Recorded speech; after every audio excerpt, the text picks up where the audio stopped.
Wise news, খবরের সত্যাসত্য 24 ঘন্টা। বিপদ আজ করেই ছেলের পিছু পিছু গিয়ে খুন হন মা।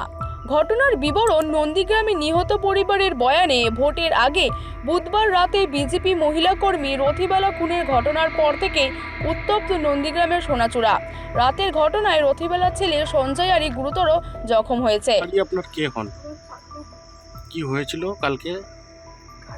আমি তো থাকবার শরীরটা ভালো নেই বলতেছে, শুয়ে পড়ে আনবো সেই যা কথা সকালে দেখে থাকবার নেই, রাতে দুটার সময় দেখি থাকবার ঘরে নেই। ঠাকুরমার মৃত্যুর খবর পেয়ে ভেঙে পড়েছে রথিবালার নাতনি। রাত তখন প্রায় 2টো। বাড়িতে ঘুমোচ্ছিলেন ভাসুর। হঠাৎ ফোন আসে, ছুটে ঘর থেকে বেরিয়ে যান। বাইরে তখন তুমুল চিৎকার চেঁচামেচি। খবর পেয়ে ততক্ষণে রটে গিয়েছে কিছু দুষ্কৃতী নাকি বাজার এলাকা জড়ো হয়েছে। বিপদ আজ করে ভাসুরের পিছু পিছু গিয়েছিল শাশুড়ি। সেখানে তুমুল গন্ডগোলের মধ্যে খুঁজছিলেন ছেলেকে। সেই সময় মাথায় ভারী কিছু দিয়ে খুন করা হয় শাশুড়িকে। বৃহস্পতিবার সংবাদ মাধ্যমের সামনে রাতের ঘটনার এই বিবরণ দিতে দিতে শিউরে উঠেছিলেন রথিবালার বৌমা সুবর্ণা আরি। উনি অত রাতে কোথায় গেছিলেন? আমি জানি না। কি তারপরে কি শুনলেন? তারপরে শুনে আমার ঠাকুমার মাথায় করে মেরে দিচ্ছে। কারা করেছে এই ঘটনাটা? জানি না।